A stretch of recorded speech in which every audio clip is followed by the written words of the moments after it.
On this episode of Game Shack, was I wrong about Arcade1up's 50th anniversary cab from Atari? All that and more coming up next.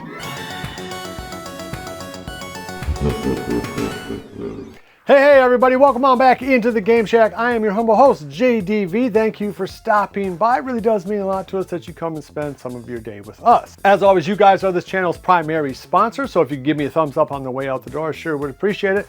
And please subscribe if you haven't already. Now, in the 50th anniversary cab video, I was very hard on Arcade1up for some, what I thought were some clear design flaws in terms of where the joystick was and the raised edges on the cab, and those complaints still stand. For a one-player cab, having the joystick, the primary joystick, be that far to the left and a raised edge does not make sense, and it still doesn't make sense even now. However, I do have to say that I was wrong about one thing, and that is the way the cab looks. And that's because I just saw a video from the Garage Gamer, and thank you. All the footage that you see from this cab is from his channel, so thank you, Garage Gamer, for letting us use that video. But in the video, you can kind of see that, no, it's actually a pretty spectacular looking cab in the real world. And this is actually part of the problem when Arcade1up just shows us CG generated promo videos for their cabs, not real world video, because yeah, sometimes they'll show a cab that maybe looks better in the CG land than it does in real life.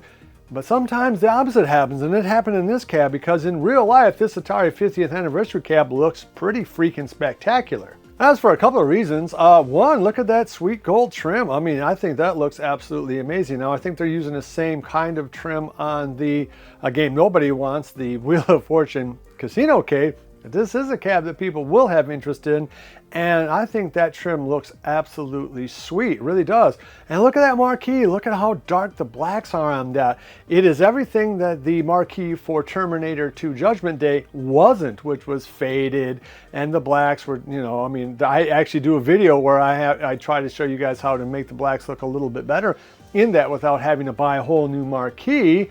But they get it right in this version. When you look at that marquee, it looks really, really, really good. As does the control deck. I think it looks fantastic. The only real beef being that the trackball doesn't light up. It really should for the price they're charging. Still, it is a handsome looking cabinet. It has lit up coin doors, which you don't really see a whole lot from Arcade1up still. You have that nice little certificate, which I think it actually looks pretty good on there. I don't know how it would feel. I don't know if it's just a sticker. If it is, that's kind of weak. But if it's actually a little plaque, I think that could be cool. But overall, you know, we have the little volcano buttons. You have the light up buttons.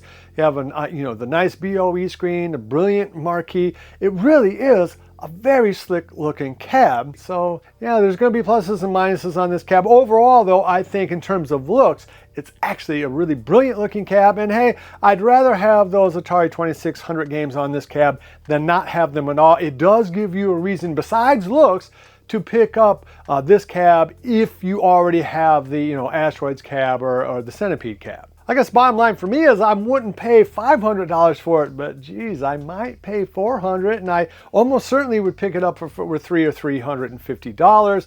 I mean, it really is a handsome looking cab, and I think it would look pretty dang good in my arcade, and I think it probably look pretty good in yours too. So anyway, a little bit of a mea culpa there. It's, it's something to maybe take a look at down the road. All right, so that's going to wrap it up for this episode of mine. If you liked it, please give me a thumbs up and let me know down below. Do you have any more interest in this Atari cab now that some real world footage has come out for it?